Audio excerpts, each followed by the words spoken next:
बिना किसी झिझक के हम ये कह सकते हैं कि ब्लैक होल्स इस ब्रह्मांड के सबसे अजीब जगहों में से एक है।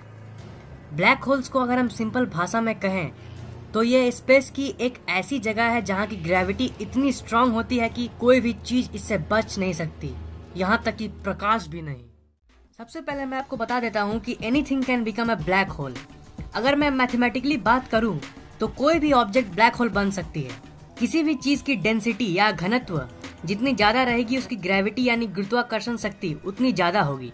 देखिए, ब्लैक होल सिंपली एक डेंस ऑब्जेक्ट है जिसका घनत्व और इसके चलते ग्रेविटी इतना ज्यादा रहता है कि ये लाइट को भी अपने तरफ खींच लेती है और लाइट इस यूनिवर्स की हाईएस्ट यानी उच्चतम स्पीड में ट्रैवल करती है। तो अगर लाइट बचकर नहीं निकल पाती तो बाकी सारी चीजें कहाँ से निकलेंगी? ब्लैक होल की ग्रेविटी से। पर किसी भी पदार्थ को ब्लैक होल बनाना तभी पॉसिबल है अगर हम किसी भी ऑब्जेक्ट को बहुत ही ज्यादा कॉम्प्रेस कर दें। अगर आप माउंट एवरेस्ट को कॉम्प्रेस करके 1 नैनोमीटर से कम साइज में कर दो तब वो ब्लैक होल बन जाएगी।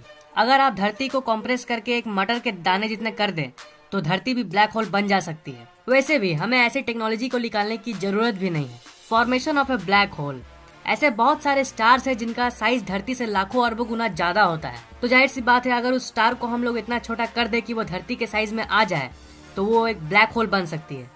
पर अच्छी बात यह है कि हमें ऐसा करने की जरूरत नहीं है क्योंकि ये ब्रह्मांड में ऑलरेडी होता है। जब कोई तारे की डेथ होती है जिसे हम सुपरनोवा कहते हैं तब वो अपने अंदर ही कोलैप्स करने लगती है और उसका घनत्व बढ़ने लगता है। घटते घटते उसका साइज इतना छोटा हो जाता है और उसका घनत्व और ग्रेविटी इतना ज्यादा बढ़ जाता है कि लाइट भी अब उससे बच नहीं सकता।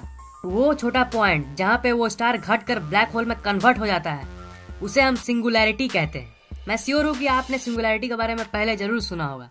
इवेंट होराइजन, ब्लैक होल का वो बाउंड्री जहाँ से लाइट स्केप नहीं कर सकता उसे हम इवेंट होराइजन कहते हैं। मतलब इवेंट होराइजन से पहले लाइट बच के जा सकती है पर उसके आगे नो चांस। ब्लैक होल्स को हम ब्लैक होल्स क्यों कहते हैं?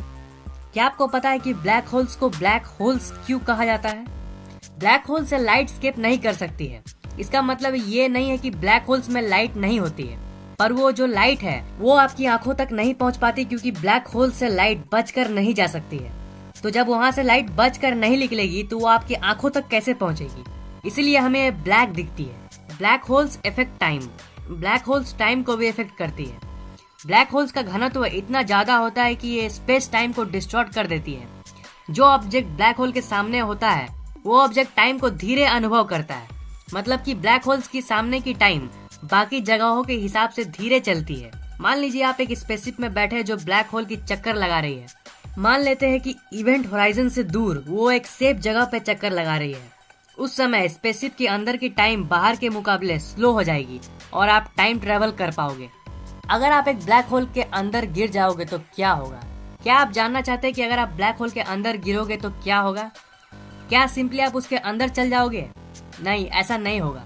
असल में आपका शरीर एक रबर की तरह स्ट्रेच होगा जब आप उसके अंदर जाओगे। मैं आपको बताता हूँ ऐसा क्यों।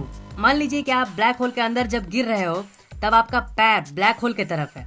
आपका बॉडी का वो पार्ट जो ब्लैक होल के करीब है, मतलब कि आपका पैर, वो ज्यादा गुरुत्वाकर्षण बल को अनुभव करेगा उसके मुकाबले जो पार्ट ब्लैक होल से दूर है, मतलब कि आपका सर।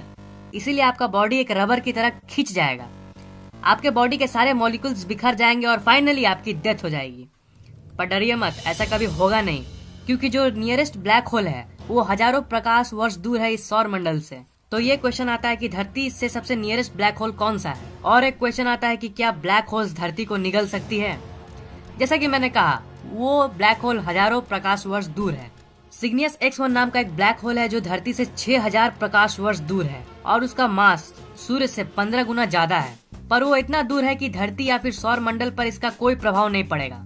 सो आपको डरने की कोई जरूरत नहीं है। लाइक कर दो अगर ये वीडियो पसंद आया तो, कमेंट और शेयर करना मत भूलना। और अगर आपने अभी तक फैक्ट को सब्सक्राइब नहीं किया तो सब्सक्राइब भी कर लीजिए क्योंकि मैं हर 2 दिन में ऐसे इंटरेस्टिंग वीडियोस अपलोड करता रहता हूँ। Thank you very much for watching.